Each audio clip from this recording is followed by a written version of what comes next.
Honorable Vice Chairman, I rise to speak on the Shanti Bill 2025.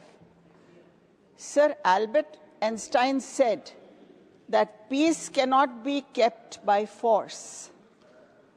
It can only be achieved by understanding. This is what he spoke about peace, which is the meaning of Shanti, sir. So this bill is being presented as a historic reform to unlock nuclear energy for Vikasit Bharat. The benefits of nuclear energy cannot be denied, sir.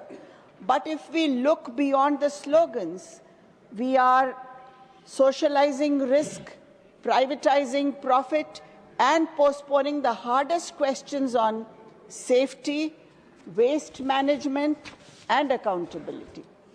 That is why it engages the constitutional duty of the state under Article 21 of Protection of Life and Liberty. At its core, sir, this bill raises serious issues that Parliament cannot ignore. Number one, the issue of national security.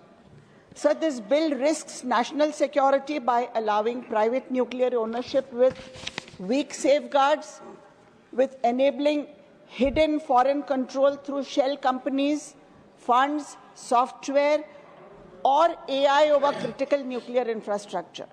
Number two, sir, liability and foreign suppliers. The bill shifts to a purely operator-centric liability model, with only a very limited right of recourse. In doing so, sir, it moves away from the principle of absolute liability laid down by the Supreme Court for hazardous industries. Foreign reactor vendors and equipment manufacturers are effectively shielded here. Indian operators are exposed, and when something goes wrong, it is the Indian taxpayer who will ultimately pay. This is strategic vulnerability, sir. Sir, number three, the liability caps.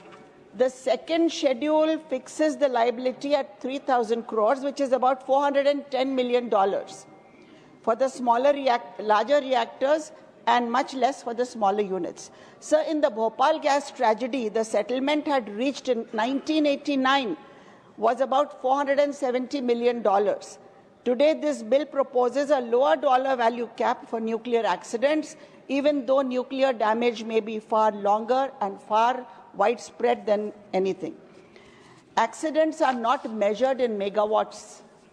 They are measured in lives, in land and time. Sir, number four, this is about intergenerational